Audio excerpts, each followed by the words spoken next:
Eh bien, salut à toutes et à tous les amis, c'est The Docteur 596 pour une nouvelle vidéo. Aujourd'hui, on se retrouve pour installer un système multimédia dans l'Opel Astra. Je vais vous mettre les liens dans la description de tout ce que j'ai pu acheter, mais d'abord, je vous présente le système multimédia en lui-même. Alors, ce petit système arrivé donc par livreur de chez DHL vient tout droit de Chine, vendu sur eBay.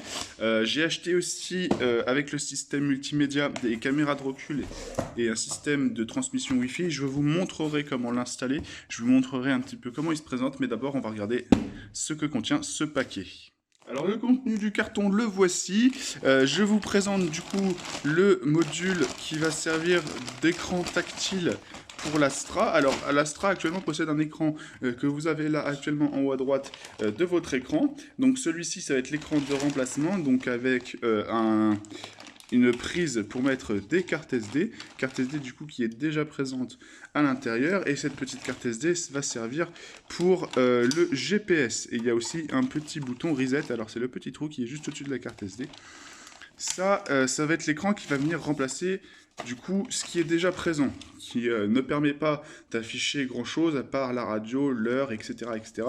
Mais moi je voulais un écran vraiment sous Android, un écran tactile. Ensuite, en complément de ça, donc, on a l'unité centrale du véhicule qui va être entièrement replacée. Donc l'unité centrale, c'est celle-ci, celle qui se trouve derrière la façade que vous voyez sur l'écran. Hop, donc la petite unité centrale qui permet de lire, si j'ai bien compris, du coup des CD, bon ça c'est classique, mais aussi des DVD sur cette version-là. Donc avec un branchement derrière. Donc, alors on va regarder les branchements.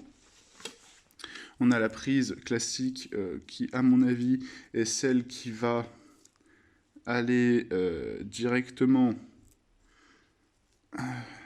dans l'écran. Hein, si on regarde bien les prises, on a une USB, on a deux prises blanches, donc ça correspond à ces deux prises-là, plus la petite prise USB au bout. On a une petite rallonge USB. Ici, on a une antenne qui va être pour le GPS avec des USB, un fusible, ainsi que les câbles, à mon avis, qui vont directement de chez Opel. On va retourner, hein, par contre. Ici, on a l'antenne radio, le micro. Là, ici, hein, sûrement pour brancher un dongle Wi-Fi. Ça, je ne sais pas. La télé et le RCA. Alors, on va regarder un petit peu au niveau des branchements qui sont fournis par le vendeur. Donc, le RCA, à mon avis, ça va être celui que je suis en train de tenir actuellement. Donc, qui est composé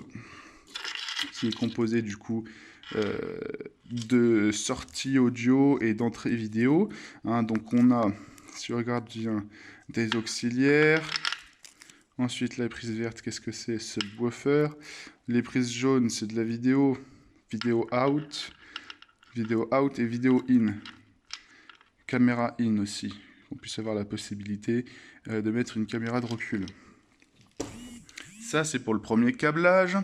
Ensuite, le deuxième câblage, on a... Alors, ça, c'est classique, hein. Les prises de base de radio, à mon avis, ça doit être un adaptateur spécial Opel. Ça doit être, je pense, si je dis pas de conneries, pour brancher tout ce qui est les commandes au volant, à moins que les commandes au volant, ça soit celui-là, je ne suis pas sûr. Pour moi, ça ressemble... Alors, je ne sais pas ce que c'est. On regardera. Il doit y avoir une manuelle d'utilisation de toute façon, ainsi que beaucoup de prises. On va regarder tout ça, hein. Ensuite, qu'est-ce qu'on a ici? Une antenne GPS, donc qui va venir se coller au pare-brise. Et en dernier, alors, un adaptateur pour notre antenne et un micro, du coup, qui va venir se brancher aussi. Ah, d'accord. La petite prise qui est là, et celle que vous avez vue tout à l'heure, c'est pour le micro. Ça, je sais pas du tout, on va le coller, on verra bien, hein. Hop, voilà. On va regarder aussi la notice.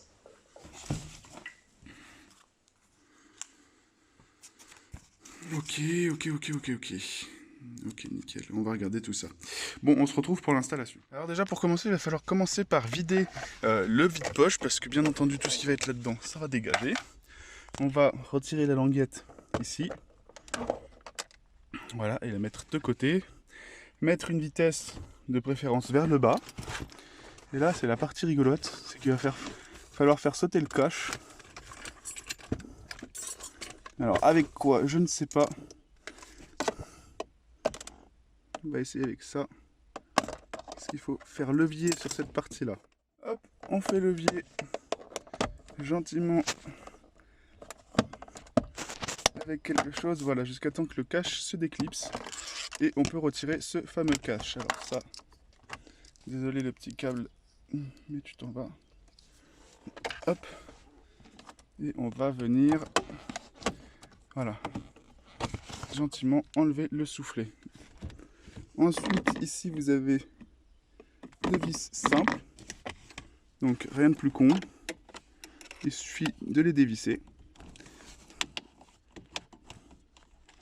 Alors, de préférence, mettez-les dans un endroit où vous pouvez les récupérer après.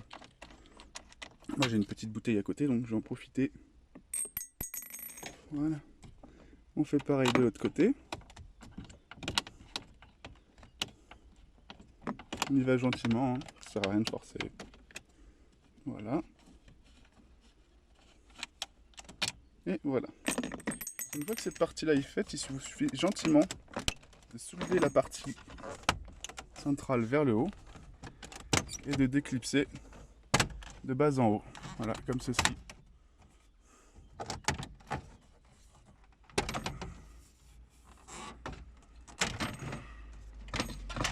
Et une fois que vous avez réussi à le déclipser, c'est tout bon. Il suffit juste de réussir à faire passer le soufflet de la boîte de vitesse à l'intérieur. Voilà.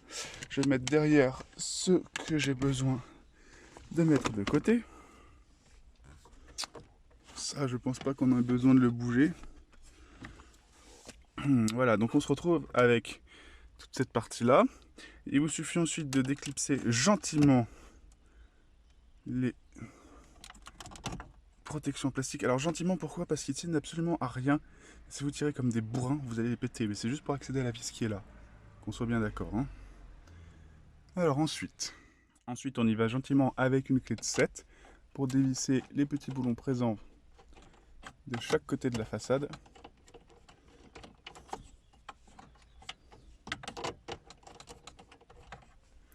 Alors je vais utiliser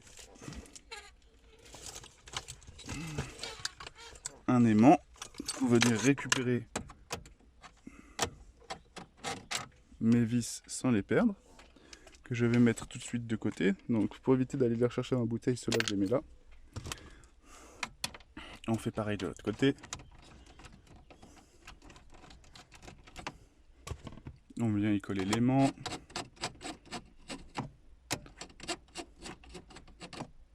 Ah, là est un peu récalcitrante. Peut-être pas assez dévissée.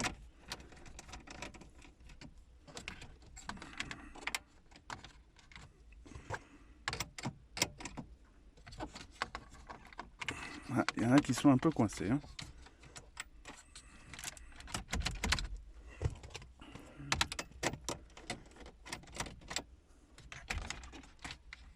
Voilà. On continue pour celle du haut.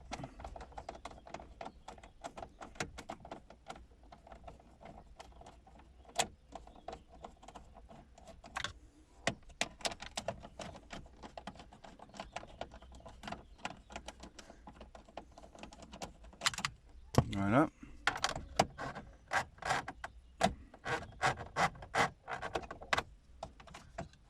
Pareil, même manœuvre, on dévisse tout doucement. On vient les récupérer, on les met de côté. Hop.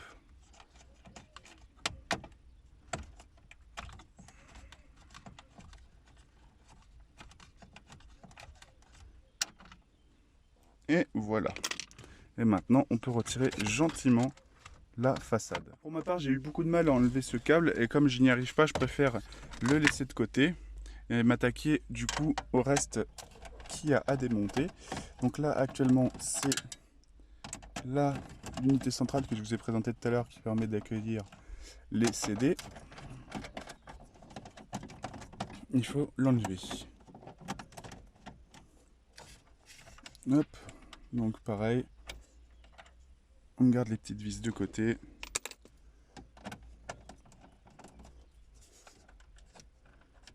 Hop. Parce qu'on s'en servira plus tard. Et on tire gentiment sur la façade. Il faut débrancher le connecteur derrière là. Une fois la façade démontée, il vous suffit juste de retirer le reste et de décabler. Alors moi pour ma part, je vais tout de suite tout recabler sans me poser de questions parce que j'ai besoin absolument du véhicule au plus vite et je ferai l'installation de tout ce qui est caméra de recul, GPS et micro un peu plus tard dans une deuxième partie. Donc ce que je fais là déjà, c'est de reclipser le détrompeur d'origine sur celui qui a été fourni. Alors si ça passe pas, faut pas forcer, c'est qu'il y a un problème quelque part, donc je vais regarder tout de suite. Alors rien de bien alarmant, en fait il était juste pas bien enfoncé, pardon.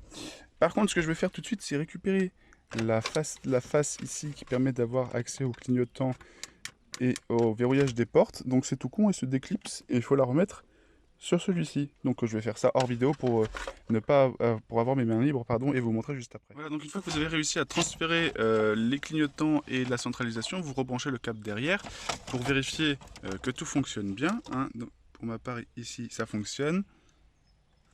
Et bien sûr tout ça fonctionne. Voilà. Après, ce câble-ci, normalement, qui était à l'origine pour l'afficheur multiligne, on va le laisser parce que je ne sais pas du tout où il va. Ça se trouve, il va se brancher autre part sur la station que j'ai là. Et on va tout de suite installer ça proprement. Bien. J'ai replacé du coup l'écran en branchant les bonnes connectiques. Donc les connectiques qui partaient de là, elles passent sur le côté ici. Et il y en a qui redescendent. Donc comme celle-ci et celle-ci, où il faut que je trouve où les brancher. Donc on va tout de suite déjà commencer par brancher ce gros merdier là qui va derrière, puis l'antenne, et puis je vous montre comment j'ai fait juste après. Bon, une fois que tout a été branché, on va pouvoir tester. Nickel.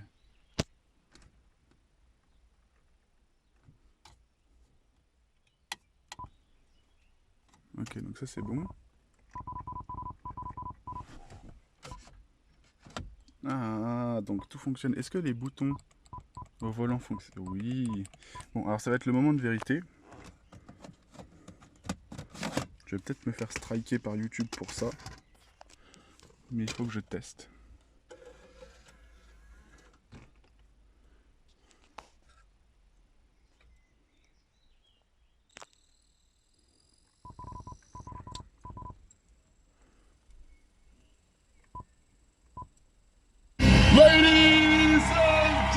Ok, ça fonctionne.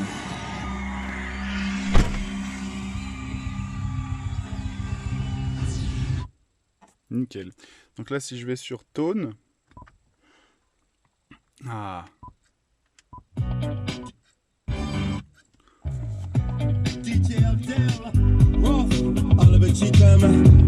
Nous passons maintenant à la partie câblage. Alors première chose que je vais installer, c'est cette antenne GPS. Je ne sais pas encore où je vais l'installer, mais il faut que je trouve un endroit où elle pourrait s'intégrer sans gêner. Et bien sûr, pour capter le maximum. Alors pour cacher le boîtier GPS et pour éviter qu'il se voit trop, je l'ai mis tout simplement derrière l'écran, hein, en dessous de l'écran, et le câble passera et sera relié directement à l'unité centrale qui se trouve là-bas. Alors tout de suite, on va passer le reste des câbles et on va coller et on va s'arranger pour que tout passe correctement. Alors ensuite, j'ai trouvé ce petit câble qui vient se brancher sur le système d'antenne d'origine d'Opel et qui vient ensuite se brancher à l'arrière, donc comme un câble classique, hein, pour les antennes, puisque l'antenne d'accueil, c'est une antenne classique de radio. Donc il fallait un adaptateur que j'ai trouvé pour une dizaine d'euros chez Noroto. Voilà, c'est un bout de câble bidon, hein, mais bon, ça fait le taf. Hein. Ensuite, maintenant, ce qu'on va faire, c'est qu'on va installer le câble fourni par le vendeur. Alors moi j'ai un peu refait le câblage, hein, j'ai un peu tout regroupé ensemble.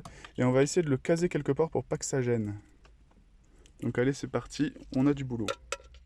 Ok, donc maintenant que tout ça c'est bien enfoncé au fond, il suffit de rebrancher donc cette partie-là avec la partie venant du LCD d'origine. Donc on les branche ensemble. Hop, si j'arrive à le brancher bien sûr.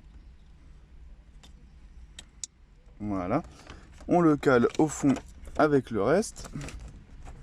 Donc on fait en sorte que ça ne vienne pas gêner la pose du lecteur. Maintenant notre lecteur. qui se présente ainsi. On va venir le câbler. Alors le mieux pour le câbler, c'est de le câbler par la droite. Je vais le faire et je vais vous montrer. Ok.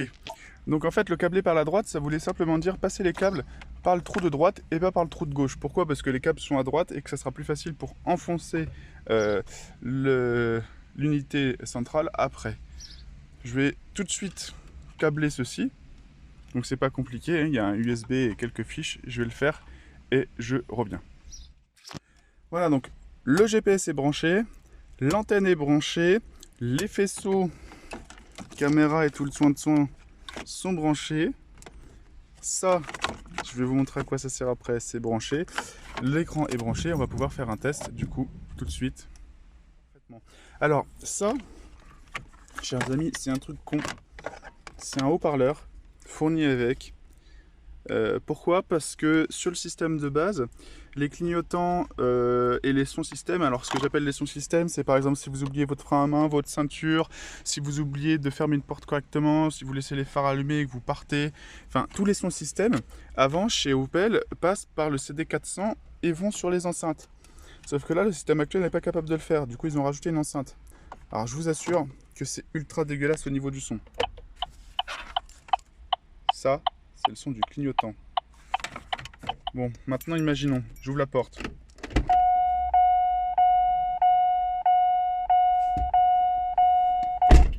C'est pas beau, qu'on se le dise. Mais bon, j'ai rien d'autre, donc je vais pas me plaindre. Je le laisse là, ça traînera. Alors, testons par exemple la radio, maintenant que l'antenne est branchée. Et trouvons...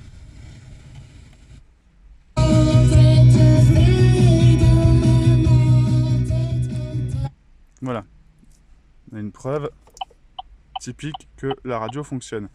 Ensuite, la navigation.